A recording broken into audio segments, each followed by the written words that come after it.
Devant. Le jour de la Pentecôte, ils étaient tous assemblés dans le même lieu. Tout à coup, il vint du ciel un bruit comme celui d'un vent impétueux et remplit toute la maison où ils étaient assis. Des langues semblables à des langues de feu leur apparurent, séparées les unes des autres et se posaient sur chacun d'eux. Donc quand le Saint-Esprit est descendu pour la première fois sur les apôtres, ils étaient à la chambre haute. Ils étaient en train de prier pour que l'Esprit de Dieu descende sur eux. Et l'Esprit de Dieu est venu d'une manière spéciale, avec une puissance, avec un vent. Et ils ont été baptisés du Saint-Esprit. Et quand ils furent remplis du Saint-Esprit, ils se mirent à parler d'autres langues, selon que l'Esprit leur donnait de s'exprimer. Donc le Saint-Esprit leur donne la capacité de commencer à parler des langues qui n'ont pas appris à l'école, qui ne comprennent pas. Ils commencent à parler des langues qui n'ont jamais parlé de leur vie. C'est ça le don de parler en langue. Ça veut dire que tu parles une langue, toi-même tu ne comprends pas. Tu ne sais même pas ce que tu dis. Mais tu sens une force, une puissance qui réellement te pousse à dire des phrases, à dire des paroles. Toi-même tu ne sais pas ce que tu dis. Mais quand tu dis ces paroles, c'est poussé par l'Esprit de Dieu. Ça ne vient même pas de toi-même. Donc il y avait, et donc quand les gens vont voir, ils vont entendre ce bruit, au verset 6, il dit, au bruit qui eut lieu, la multitude accourut, il fut confondu parce que chacun les entendait parler dans sa propre langue. Donc, d'autres les entendaient parler en arabe, d'autres les entendaient parler en grec, d'autres les entendaient parler, et les gens étaient vraiment étonnés. Ils disaient tous, ils étaient tous dans l'étonnement, la surprise, parce qu'ils se disaient, mais les uns aux autres, voici ces gens qui parlent, ne sont-ils pas tous des Galiléens? Mais ceux-là sont des Galiléens. Mais comment les entendons-nous dans notre propre langue, à chacun, dans notre langue maternelle? Et il y avait beaucoup de peuples, puisque c'était le jour de la Pentecôte. Donc les gens étaient venus un peu de partout, à travers le monde entier. Donc on vous cite ici la liste des gens qui étaient là, des peuples qui étaient là. Donc il y avait les Parthes, les Mèdes, les Élamites, ceux qui habitent la Mésopotamie, la Judée, la Cappadoce, le Pont, l'Asie, la Phrygie, la Pamphylie, l'Égypte, le territoire de la Libye voisine de la Cyrène, et ceux qui sont venus de Rome, juifs, prosélytes, crétois, arabes. Comment les entendons-nous parler dans nos langues des merveilles de Dieu? Ah, c'est le don de parler en langue. Ça dit que des gens qui parlent la langue, ou bien des langues qu'ils n'ont jamais appris à l'école. Ça peut être l'arabe, ça peut être, comme on appelle, la langue égyptienne, ça peut être la langue de l'Asie. Ils parlent, les gens sont là, mais eux-mêmes ils sont étonnés. Ils sont tous étonnés. C'est ça le don de parler en langue. Donc, quand l'Esprit de Dieu vient sur vous, souvent le Saint-Esprit peut vous donner de parler une langue que vous n'avez jamais parlé. Comme je le disais une fois, on était dans une église, quand on était encore au lycée, on était jeunes. Et il y avait un frère. Bon, on était au lycée. Nous, on ne comprenait pas. La plupart d'entre nous, on ne comprenait pas grand-chose en anglais. Et il y avait un frère. Le jour que lui il a été rempli du Saint-Esprit, c'est l'anglais lui parlait. Quand il commence, praise the Lord, glory to the Lord, glory to the Lord, praise the Lord, glory to the Lord. Un jour, on était là. Et puis, il y a un monsieur qui est venu dans l'église. Bon, lui comprenait très bien l'anglais parce que. Et il voit et puis ce jour-là, c'est le frère qui avait dirigé. Et il dirigeait, il commençait à parler en langue, il parle en anglais, il parle en anglais, praise the Lord, glory to the Lord, praise. Donc on finit le culte, le frère vient et dit, ah. Et puis il vient saluer le frère qui a dirigé, il dit, frère, vraiment, mais où tu as appris ton anglais là? Parce que tu parles très bien l'anglais, c'est tellement pur, c'est tellement propre. Où tu as appris ça? C'est que tu disais la praise de Lord, glory to the Lord, et puis tu parlais. Le frère dit quoi? Moi, j'ai jamais été à l'école. Parce que c'était un frère, effectivement. La plupart des gens, c'était pas nécessairement des gens qui sont à l'école. Il dit, mais moi, j'ai jamais été à l'école. Je ne sais même pas que c'est l'anglais que je parle. Et le monsieur était étonné. Il était étonné. Tu n'as jamais été à l'école? Oui, moi, je n'ai jamais fait l'école. Je n'ai jamais fait le banc. Et puis tu parles, ce que tu dis là, donc tu n'as... Oui. Ça, c'est l'Esprit de Dieu qui fait ça. Donc, c'est ça, vous voyez. Donc, le don de parler en langue, c'est une langue que tu parles, poussée par l'Esprit de Dieu, que tu n'as jamais appris, que tu ne connais pas. Et donc, souvent, quand les gens, les vrais parlent en langue, quelqu'un qui comprend la langue, ça peut être un étranger ou bien quelqu'un qui est de passage dans votre église et qui t'entend. C'est pas souvent les plaisanteries qu'on voit aujourd'hui dans les églises où les gens racontent, ils inventent des parler en langue juste pour distraire les gens. Il y a les vrais parler en langue. C'est-à-dire que quand le gars, tu l'entends parler, des gens peuvent venir dans l'église et puis dire, mais toi, mais tu parles bien l'arabe. Où tu as appris l'arabe? C'est pas qu'il a appris l'arabe. C'est le Saint-Esprit qui fait ça. Alléluia. C'est ce qui s'est passé le jour de la Pentecôte. Donc, ici, Paul te dit, celui qui parle en langue ne parle pas aux hommes, mais il parle à Dieu, parce que c'est par l'Esprit qu'il dit des mystères. Donc, quand vous êtes en train de parler en langue, souvent, tu ne sais pas ce que tu dis, mais tu dis des merveilles. Tu glorifies Dieu. Tu rends des actions de grâce à Dieu. Tu élèves Dieu, poussé par l'Esprit. Souvent même, tu peux prier pour des sujets intenses, poussés par... Toi-même, tu ne sais pas pourquoi tu pries. Alléluia. Je me souviens une fois, j'étais allé rendre visite à quelqu'un. Et puis, quand je suis arrivé à la maison, j'ai senti une oppression démoniaque. En même temps que j'ai senti l'oppression démoniaque, en même temps, c'est un peu comme si l'Esprit m'a poussé à rentrer dans la chambre et à commencer à prier. Je suis rentré, je commençais à prier en langue, à prier en langue, à prier en langue, à prier en langue, à prier en langue. Et au fur et à mesure que je priais, l'oppression démoniaque se dissipait. Je ne sais pas d'où ça venait.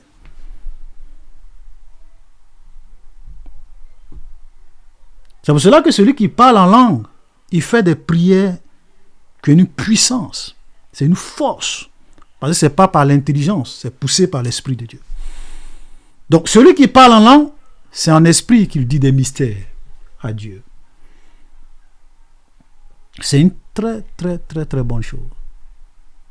Comme je le disais une fois, ceux qui sont appelés au ministère de l'intercession, souvent Dieu leur donne le don de parler en langue. C'est des gens, quand ils rentrent dans la présence de Dieu, ils peuvent prier, prier, prier, prier, prier. Et souvent, au fur et à mesure qu'ils prient, arrivé à un moment donné, c'est un peu comme il y a un poids qui quitte sur eux, comme un fardeau. Ça veut dire que quand tu pries jusqu'à un certain moment, tu te sens léger parce que tu as prié pour le sujet pour lequel le Saint-Esprit voulait que tu pries. Souvent même, tu ne sais même pas pourquoi tu fais cette prière, parce que c'est en langue que tu pries. Amen. Ça, c'est le don de parler en langue. Et nous allons le voir tout à l'heure. Les langues, le don de parler en langue, ce sont les langues des hommes. Amen. Ce sont les langues des hommes. Maintenant, Paul lui dit, celui qui prophétise au contraire, parce qu'il y a celui qui parle en langue, personne ne comprend ce qu'il dit. Mais quelqu'un peut avoir le don de prophétie. Il y a le don de prophétie, on a parlé. Celui qui prophétise au contraire parle aux hommes. Et quand il parle aux hommes, qu'est-ce qu'il fait? Il les édifie, il les exhorte, il les console. Donc, l'objectif du don de prophétie, c'est d'édifier les gens, c'est de consoler les gens, c'est d'exhorter les gens. Alléluia. Quelqu'un peut venir, il est abattu, il se pose beaucoup de questions, il ne sait pas. Et puis, un frère se lève là-bas. Et puis, par le don de prophétie, réellement, il lui donne un message qui l'apaise, qui le console, qui l'exhorte. Ça peut être aussi une exhortation. Peut-être que tu veux prendre une décision. Et puis un frère se lève là-bas. Il prophétise. Il dit, il y a une personne dans cette salle. Tu veux prendre une décision. Renonce à cette décision. Ne prends pas cette décision que tu veux prendre. Abandonne cette décision que tu veux prendre. Parce que si tu prends cette décision, l'issue sera fatale pour toi. Dieu vient de t'exhorter. Alléluia. Quelqu'un peut venir aussi, il est abattu. Peut-être qu'il a fait quelque chose au travail, il pense qu'on va le renvoyer. Il vient à l'église, dès qu'il arrive, il y a une prophétie qui sonne pendant la prière pour dire, frère, ne sois pas abattu. Ne sois pas abattu. Dieu est au contrôle de la situation. Rien ne va t'arriver. Le travail, tu vas le garder. Et Dieu va te bénir dans ce travail. Le frère, il est consolé. Il est venu abattu, mais il est consolé en même temps. Alléluia. Vous voyez? C'est pour cela que nous devrons, vous voyez, dans l'église, quand les gens manifestent les dons spirituels, c'est une bénédiction pour le peuple. Ça édifie les gens, ça exhorte les gens. C'est pour cela que Paul insiste, il dit aspirer aux dons spirituels. Parce que Paul sait que les dons spirituels font du bien à une église. Ça exhorte, ça console, ça édifie. Des gens peuvent venir malheureux, mais le don de prophétie va les exhorter, seront restaurés. Amen.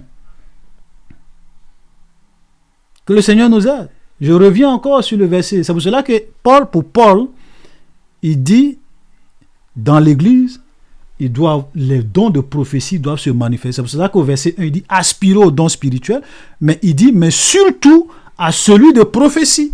Pourquoi? Parce que la prophétie, quand tu prophétises, tu parles aux hommes, tu les édifies, tu les consoles, tu les exhortes.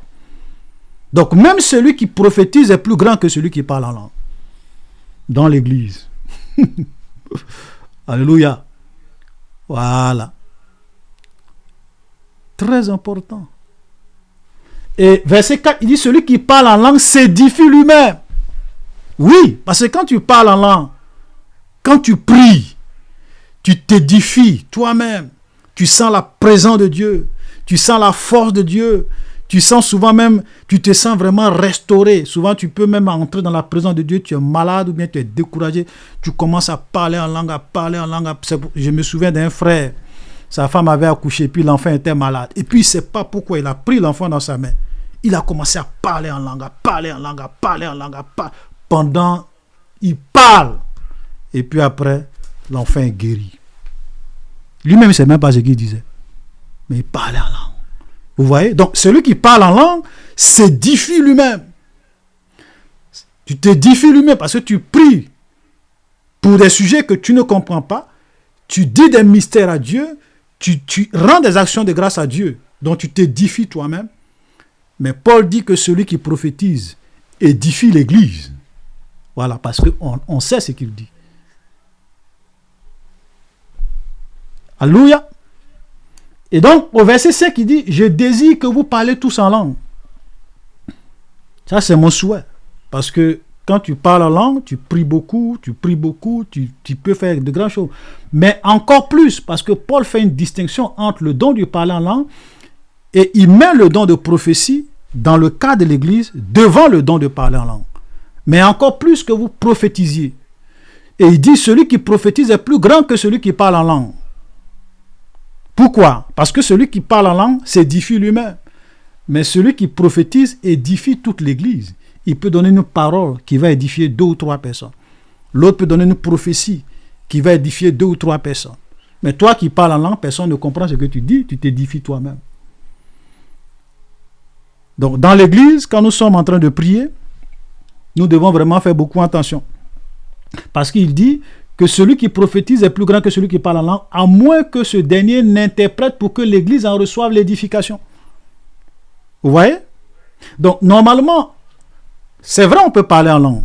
Tu peux te lever pendant que toute l'église te écoute, tu peux te lever et puis tu parles en langue. Mais cette langue que tu parles, si quelqu'un a le don d'interprétation des langues, lui, il se lève, ou bien toi-même, tu dois pouvoir aussi avoir le don d'interprétation pour interpréter, pour que cela puisse édifier l'Église. Donc, quelqu'un peut se lever et puis commence à parler en langue. Il parle en langue. Il parle en langue. Tout le monde l'écoute. Maintenant, quand il finit, il faut qu'il y ait quelqu'un qui interprète. Ou bien, quand il finit, il faut que lui-même, il ait aussi le don d'interprétation pour interpréter ce qu'il dit. S'il n'y a pas d'interprétation, vaut mieux se taire dans l'église et laisser ceux qui ont le don de prophétie prophétiser, ceux qui ont le don de révélation donner des révélations. Amen. C'est pour cela qu'aujourd'hui, souvent, on va dans certaines églises, il y a tellement de désordre, de cacophonie, du bruit. Oui. Souvent, quand tu vas dans des églises, tu dis, mais ces gens-là sont des fous. Du désordre. Et c'était ce désordre-là qui existait aussi dans l'église de Corinthe que Paul écrit pour corriger. Et il a dit, maintenant, frère, de quelle utilité serait-je si je venais à vous parlant en langue? Et si je ne parlais pas par révélation ou par connaissance ou par prophétie ou par doctrine? Imaginez, moi tout à l'heure, je suis en train de prêcher. Et puis je commence à parler en langue. Paul dit, mais vous allez me regarder comme ça pour dire, mais frère Olivier, qu'est-ce que tu fais là? Tu parles en langue. Mais nous, on n'est qu'à faire quoi avec ça? Tout ce que tu dis là, on ne comprend pas. Tu vois? Donc Paul dit, mais ça me sert à quoi si je venais vers vous et puis je me mets devant la chair ou bien devant vous, je commence à parler en langue. Vous allez dire, ce frère, il est malade. Voilà. Donc il dit, si je suis devant vous dans l'église, c'est mieux que je parle par révélation. Amen. Ou par connaissance, ou par prophétie, ou par doctrine. Donc je peux donner un enseignement sur une doctrine. Je peux parler par révélation. Dieu m'a donné une révélation. Je viens parler en français. Tout le monde comprend. Ah, voilà ce que Dieu m'a montré. Voilà ce que Dieu m'a dit. Voilà ce que Dieu m'a fait comprendre. Je vous parle par révélation. Ce n'est pas dans une langue que vous ne comprenez pas. Ou par prophétie. Donc quelqu'un peut prophétiser. Ou par doctrine. Donc Paul est en train de corriger certains désordres qui existaient dans cette église. Où celui-là se lève et parle là. Celui-là se lève et parle là. Celui-là se lève et parle là. Du bruit. On ne comprend rien. Et il dit, si les objets inanimés qui rendent un son, comme une flûte ou une harpe, ne rendent pas des sons distincts, comment reconnaîtront-on ce qui est joué par la flûte ou par la harpe? Imaginez, vous allez à quelque part et puis il y a des gens qui peuvent jouer de la flûte, jouent de la harpe, et puis tout est mélangé. D'autres jouent de la harpe, ça va à gauche. L'autre joue de la flûte, ça va à gauche. L'autre joue des guitares, ça va à gauche. L'autre joue de la batterie, ça va à gauche. Il n'y a même pas d'harmonie. Est-ce que vous allez aimer ça? Mais pourtant, c'est ce qui se passe dans beaucoup d'églises. Le désordre. Alléluia. Verset 9. De même vous, si par la langue vous ne donnez pas une parole distincte, comment sauront-on ce que vous dites, car vous parlez en l'air? Quelque nombreuses que puissent être dans le monde les diverses langues, il n'en est aucune qui ne soit une langue intelligible. Toutes les parler en langue que les gens font dans les églises, Paul dit, il n'y a pas une langue qui est intelligible. Ça veut dire quoi? Que toutes les langues que nous parlons avec le don du parler en langue, ce sont des langues du monde. Est-ce que vous savez ça? Il y a des gens qui sont en train de parler en langue, ils disent, ah frère, c'est la langue du ciel. Qui t'a dit que c'est la langue du ciel? Comment tu sais que la langue que tu es en train de parler là, c'est la langue du ciel? Ils vont dire, non, Paul a dit, si je parle la langue des anges, si je parle la langue, si je n'ai pas l'amour. Faites attention, hein? Parce que je vais vous dire une chose. Lorsque Dieu a créé le monde, les hommes parlaient une seule langue. On va lire dans Genèse.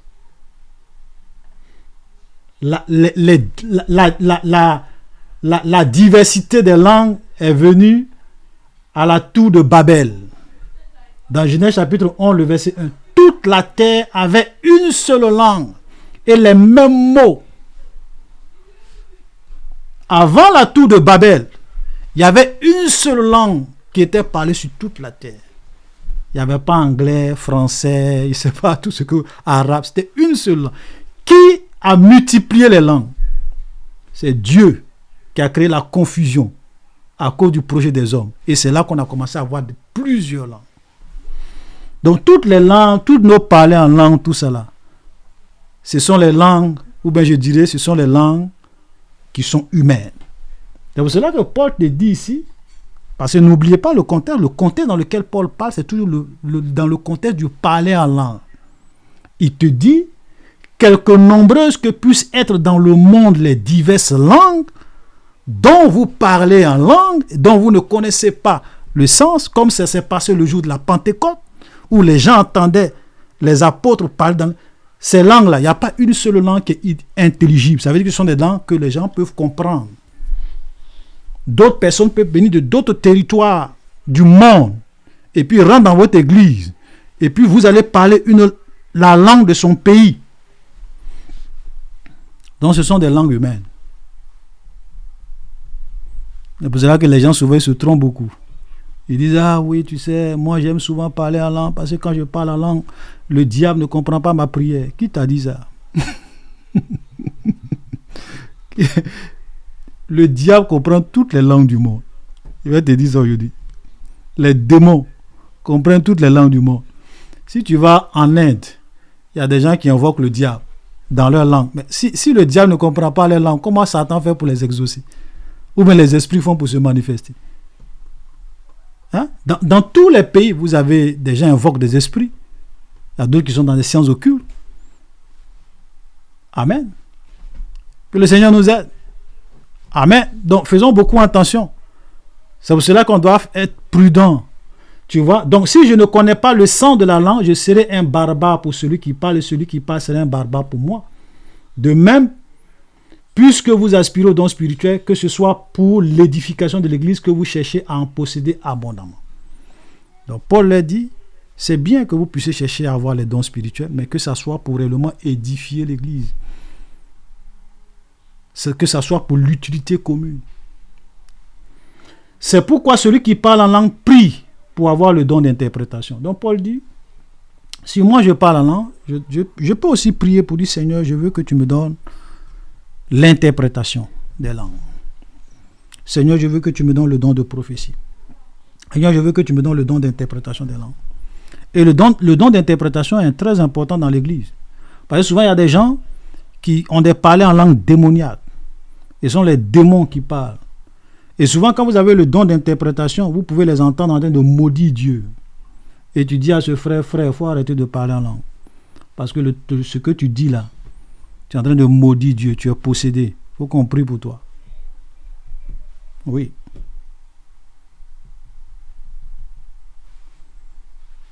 Car si je prie en langue, mon esprit est en prière, mon intelligence demeure stérile.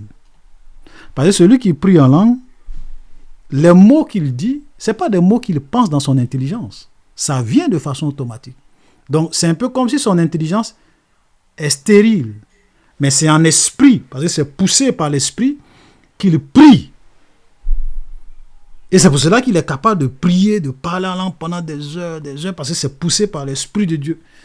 Donc il peut être quelqu'un qui a une vie de prière phénoménale. Parce que quand il rentre dans la présence de Dieu, poussé par l'esprit de Dieu, il prie, parce que son intelligence demeure stérile. Que fait donc? Donc qu'est-ce que Paul dit? Paul dit, je prierai par l'esprit, mais je prierai aussi avec l'intelligence. Je chanterai par l'esprit. Même vous pouvez même chanter par l'esprit. C'est-à-dire que de la même manière tu pries en langue, tu peux aussi chanter en langue. Alléluia. Mais je chanterai aussi avec l'intelligence. Donc Paul était quelqu'un qui était très équilibré. Quand il sait à quel moment il doit parler en langue, il sait aussi à quel moment il doit parler avec intelligence. Ce n'était pas quelqu'un qui était confus. Comme on le voit dans les églises ici. Tu vas dans des églises.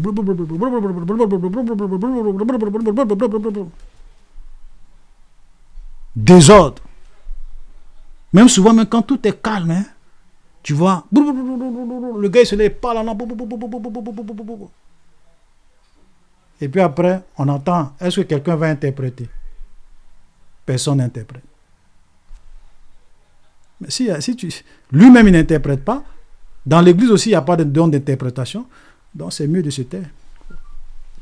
Parce que les gens ne vont jamais dire Amen. Regardez ce que Paul dit.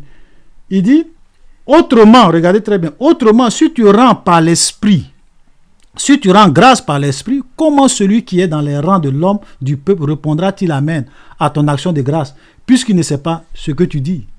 Et c'est normal. Ne dites jamais Amen à une prière que vous ne comprenez pas. Écoute-moi bien. Ne dis jamais Amen à une prière que tu ne comprends pas. Il ne faut jamais dire Amen.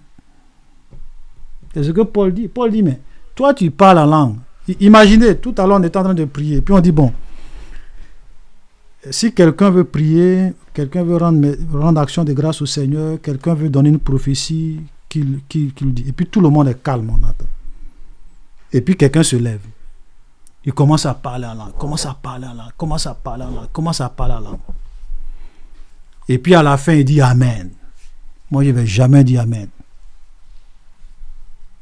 Oui, si tu as maudit Dieu, pourquoi tu veux qu'il dise Amen?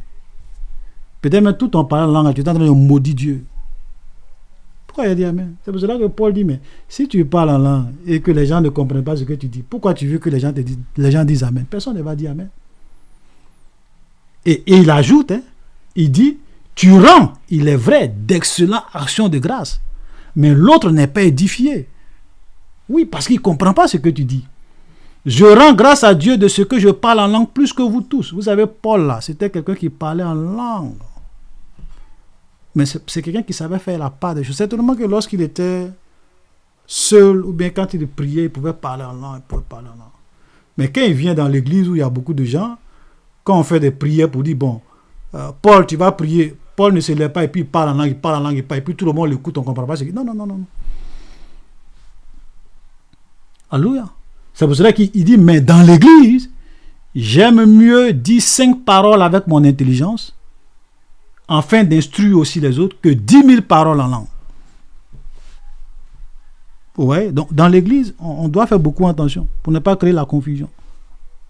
Parce que souvent, dans beaucoup d'églises, ils pensent quand ils parlent en langue, ils sont contents, personne ne comprend ce qu'ils disent. Faisons beaucoup attention. Alléluia. Frères, ne soyons pas des enfants sous le rapport du jugement, mais pour la malice, soyez enfants à l'égard du jugement, soyez des hommes faits.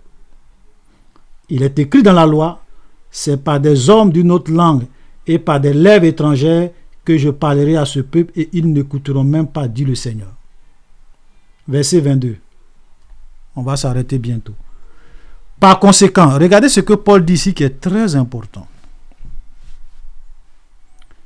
Les langues sont un signe, non pour les croyants, mais pour les non-croyants.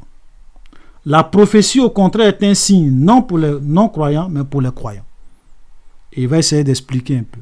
Si donc, dans une assemblée de l'église entière, tous parlent en langue, et qu'il survient des hommes du peuple ou des non-croyants, ne diront-ils pas que vous êtes fous? Voilà.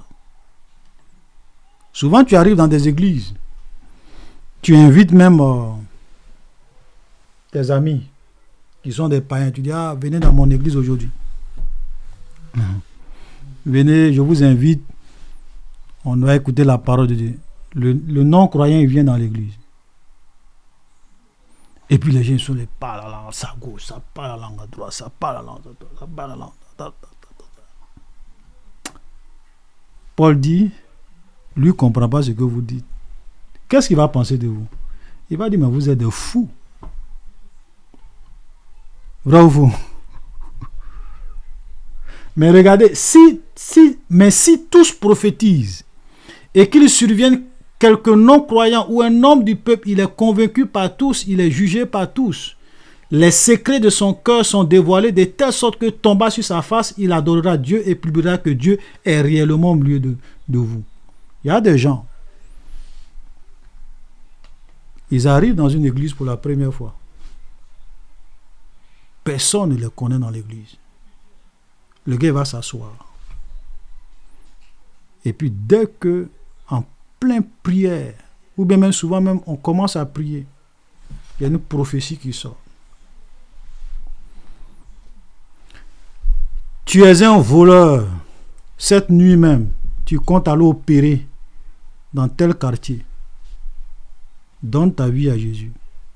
Sinon, cette opération-là, ça sera ta dernière opération. Il est étonné. Mais comment? Lui, il sait qu'il y a un voleur dans l'église qui doit aller opérer.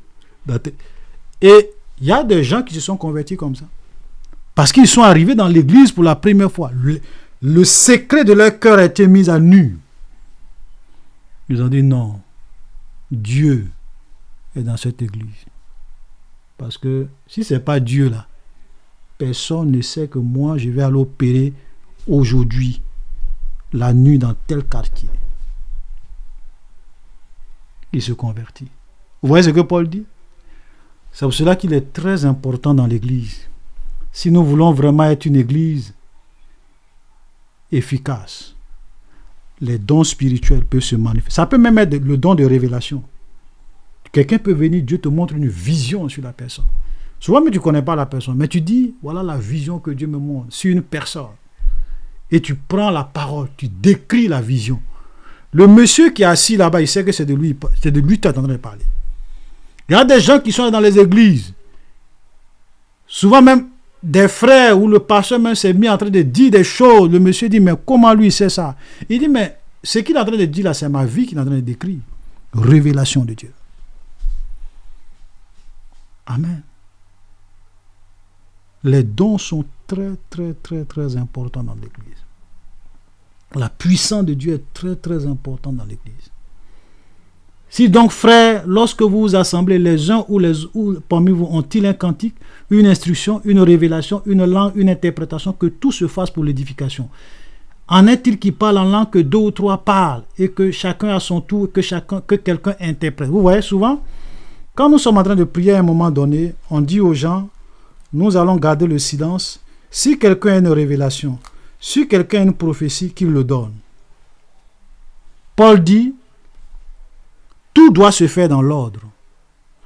Deux ou trois parlent en langue, chacun à son tour. Ce n'est pas le désordre. Vous voyez dans les églises, l'autre est en train de parler en langue, il n'a même pas fini. L'autre commence à prophétiser, il n'a même pas fini. L'autre, ça c'est du désordre. C'est de ça que Paul parle. Normalement, quand on dit restons dans le silence, on écoute la voix du Seigneur. Si quelqu'un veut parler en langue, tu parles en langue. Mais si tu parles en langue, il faut qu'il y ait une interprétation derrière. S'il n'y a pas d'interprétation, tu te tais. Tu laisses celui qui a une prophétie prophétiser. C'est pour cela qu'il dit, s'il n'y a point d'interprète, qu'on se taise dans l'église et que l'on parle à soi-même et à Dieu. Voilà. S'il n'y a pas d'interprète, ce n'est pas la peine de te lever pendant que tout le monde t'écoute. Tu parles en langue, tu parles en langue, tu parles en langue. Oui, frère, tu as parlé en langue. L'interprétation. Tu ne donnes pas d'interprétation. Il n'y a personne aussi qui est là pour interpréter. Tais-toi. Il faut t'asseoir, il ne faut pas parler en langue. Il faut t'asseoir, il faut prier, il faut parler en langue à Dieu, il faut parler en langue à toi-même. Ne viens pas nous embrouiller. Parce que nous n'allons jamais dire Amen à une prière que nous ne comprenons pas. Amen. Et même quand on parle en langue et qu'il y a interprétation, il faut que ça se fasse tour à tour. Chacun doit parler à son tour. Parce que Dieu n'est pas un Dieu de désordre. Alléluia.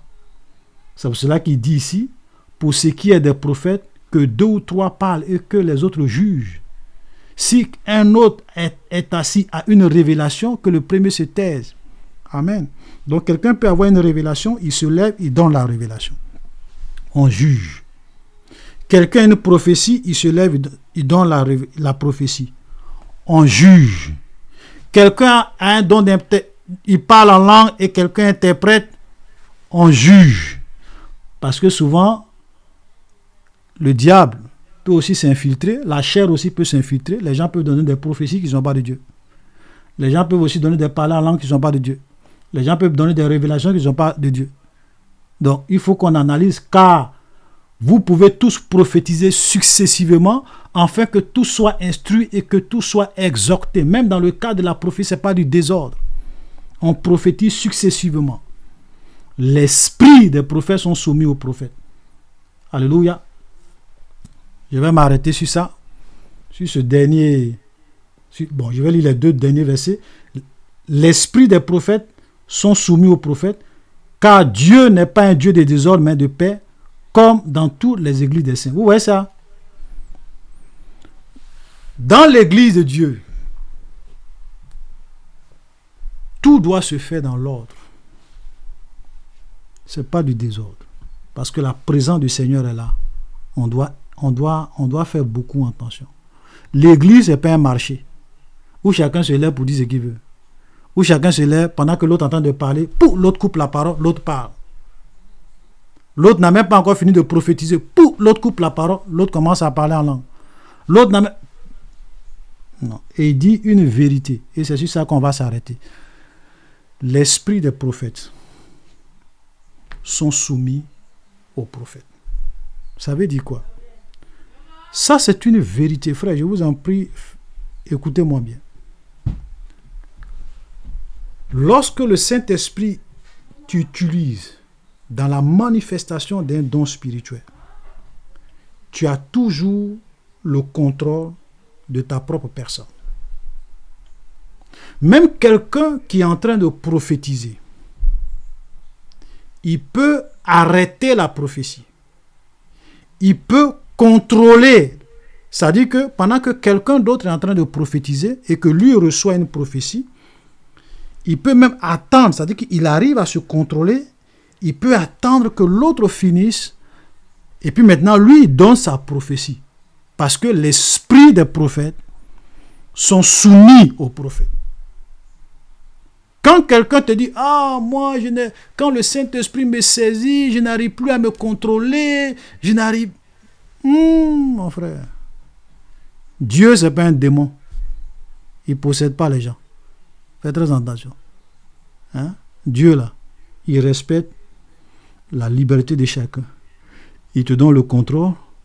Il te laisse... C'est pour cela que souvent, il y a des gens qui peuvent recevoir des révélations et qui refusent de donner la révélation. Dieu ne va pas les forcer. Dieu peut les pousser. Ils peuvent sentir la présence de Dieu. Souvent même le Saint-Esprit peut même les secouer un peu. Mais ils peuvent refuser de donner la prophétie. Parce que Dieu leur donne une certaine liberté, le contrôle d'eux-mêmes. Ce n'est pas comme des gens souvent qui sont possédés par des démons. Quand l'Esprit le saisit, il parle. Et puis après, quand l'Esprit se calme, on lui dit, ah mon frère, tout de suite là, tu as dit beaucoup de choses. Quand l'Esprit est venu sur toi, tu as dit ça, tu as dit ça, tu as dit ça, tu as dit ça. Est-ce que tu te rappelles? Ah non, moi je ne me rappelle pas. Oui, je ne sais même pas ce que je disais. Ça, ce n'est pas l'Esprit de Dieu. Ça, ce sont les démons qui opèrent comme ça. Oui, je vous le dis. Hein. C'est pour cela que... Mais quand Jérémie prophétisait, il était devant les gens. Il prophétise. Mais s'il ne savait pas ce qu'il disait, comment il fait après pour dire à Baruch, écris la prophétie? Si l'apôtre Jean, dans le livre de l'Apocalypse, pendant qu'il était ravi en esprit, et que Dieu lui montrait des visions, Dieu lui montrait des choses, ok, du futur, s'il n'avait pas le contrôle de lui-même, comment il peut se rappeler puis l'écrire dans un livre pour envoyer aux gens? Comment? C'est pour cela que vous devez comprendre que dans la manière dont Dieu manifeste les dons spirituels, vous avez toujours le contrôle de vous-même. Vous êtes toujours vous-même. Vous ne perdez pas connaissance. Vous ne perdez pas le contrôle de vous-même. Vous avez toujours la maîtrise de soi. C'est comme cela que Dieu opère en l'homme. Que le Seigneur nous aide. Amen. Donc moi, quand quelqu'un vient me dire, ah oui frère, quand je prophétisais, moi je me rappelle même pas de ce que je disais. Quand j'ai fini de prophétiser comme ça, et que je reviens en moi-même, je ne sais même pas ce que j'ai dit. J'ai dit, ma soeur, ah, c'est un démon, oh pardon. Ce n'est pas l'Esprit de Dieu. Ce n'est pas l'Esprit de Dieu. Dieu ne possède pas les gens comme les démons. Que le Seigneur nous aide à comprendre ces vérités. Donc, vous voyez un peu comment les dons spirituels se manifestent. Et je vous en prie que chacun puisse vraiment prier pour que Dieu puisse réellement lui accorder un don spirituel. Le don de prophétie, le don de révélation, le don de parole de connaissance, le don de discernement des esprits, le don de miracle, le don de guérison, le don de la foi. Alléluia. Maintenant, quand tu pries pour ça, dis Seigneur, donne-moi l'amour, qualifie-moi, aide-moi, remplis-moi. Réellement, moi aussi je veux manifester ces dons. Façonne-moi. Alléluia. Nous devons tous aspirer. Et c'est ce que Paul dit. Je le répète encore. Regardez, retenez cette exhortation de Paul. Hein. Il dit, recherchez la charité, recherchez l'amour. Aspirez aux dons spirituels. Aspirez aux dons spirituels. C'est pas normal qu'on soit dans une église, tu es chrétien, tu n'as même pas un seul don. Tu ne parles pas en langue. Tu n'as pas le don, tu ne prophétises pas. Tu n'as pas le don de guérison. Peut-être que toi, Dieu t'a appelé à avoir des révélations sur les gens. Souvent même, tu peux être assis comme ça et puis tu regardes quelqu'un. Dieu ouvre tes yeux sur la vie de la personne. Amen. Et tu sais qui est la personne qui est devant toi. Quand tu vas lui parler, lui-même il baisse la tête. Parce que tout ce que tu lui as dit est vrai. Il dit, mais qui t'a dit ça? Tu dis, c'est Jésus-Christ de Nazareth. Et il dit, non, ton Jésus là, il est vrai. Amen. Il est vrai. Souvent on est dans les débats, oh, Jésus est Dieu, Jésus n'est pas Dieu, on discute beaucoup. Mais souvent, une seule révélation sur quelqu'un, tu détruis son incrédulité. Tu détruis. Lui, il est dans la philosophie. Oh oui, Dieu n'existe pas, Jésus n'a jamais existé. Et c'est là que tu dis, ok, Jésus n'a jamais existé. Pendant que tu es en train de lui parler comme ça, Dieu te montre une vision sur sa vie. Tu dis, quand tu étais petit, toi là, tu as été sodomisé par ton père. C'est vrai ou c'est faux? Et il est là, il est étonné. Il dit oui, c'est vrai ou c'est faux? Et puis il commence, il baisse la tête. C'est le Jésus que tu dis qui n'existe pas là. C'est lui qui m'a montré ça. Comment moi j'ai fait pour savoir ça? Tu brises son incrédulité sur le champ. Tu ne fais même pas de discours.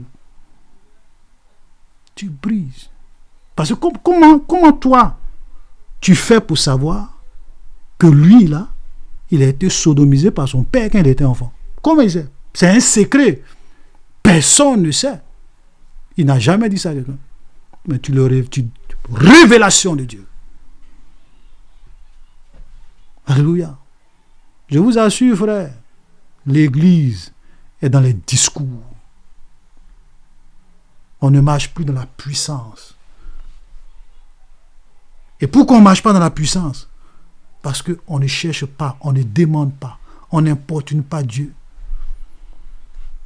Tout ce qu'on sait faire, Seigneur, donne-moi ça, Seigneur, donne-moi ça, Seigneur, donne-moi ça, Seigneur, donne-moi ça, Seigneur, donne-moi ça. Il y a plus important que Seigneur, donne-moi ça. Alléluia. Il y a plus important que Seigneur, donne-moi ça. Amen. Aspirons au don spirituel. Nous allons prier le Seigneur. Alléluia. On a fini. Je vais te dire une chose. Les prières que nous faisons ici, le temps est trop court. En dehors de nos heures de prière, toi-même, prends des moments. Prends du temps. Cherche Dieu. Cherche Dieu. Seigneur, remplis-moi de ton esprit. Seigneur, visite-moi. Seigneur, donne-moi tel don spirituel. Seigneur, donne-moi tel don spirituel. Fais de ça ta quête. Tout ce que tu demandes à Dieu, Dieu va te donner selon sa volonté. Parce que vous savez, il y a des choses, quand tu demandes à Dieu, c'est déjà la volonté de Dieu. Tu n'as même pas besoin de savoir, Seigneur, est-ce que... Dieu a dit, vous les hommes qui êtes aussi méchants, si vous savez donner de bonnes choses à vos enfants, pourquoi votre Père céleste ne donnera-t-il pas le Saint-Esprit à ceux qui le lui demandent? Parce que Dieu sait que le Saint-Esprit, là, c'est une bonne chose pour ta vie. Donc, tu n'as même pas besoin de se demander, Seigneur, est-ce que c'est ta volonté que j'ai le Saint-Esprit? Est-ce que c'est ta volonté que j'ai les dons spirituels? C'est sa volonté. C'est déjà sa volonté. Maintenant, dis, Seigneur, donne-moi le don spirituel. Remplis-moi du Saint-Esprit. Donne-moi tel don spirituel. Et tu vas voir, ta vie sera révolutionnée. Je vais terminer par ce verset de Zorobabel. Zorobabel, ce n'est ni par la puissance, ni par la force, mais c'est par mon esprit, dit l'Éternel des armées. Vous savez, nous sommes en train d'aller à un temps où la parole de Dieu doit être accompagnée de la puissance de Dieu. Les gens sont de plus en plus incrédules. Il faut maintenant qu'on opère à une autre dimension. Et c'est par les dons spirituels, par le Saint-Esprit en nous, que nous pourrons faire des exploits. Ensemble, nous allons prier le Seigneur. Alléluia. Avant de passer à la Sainte Seine, nous allons prier le Seigneur. Que le Seigneur nous aide, frères. Alléluia. Que le Seigneur nous aide. Ensemble, nous prions le Seigneur. Merci Jésus. Merci Éternel des Tu vas prier que le Seigneur t'accorde un don spirituel qui te remplisse et qui te donne un don spirituel.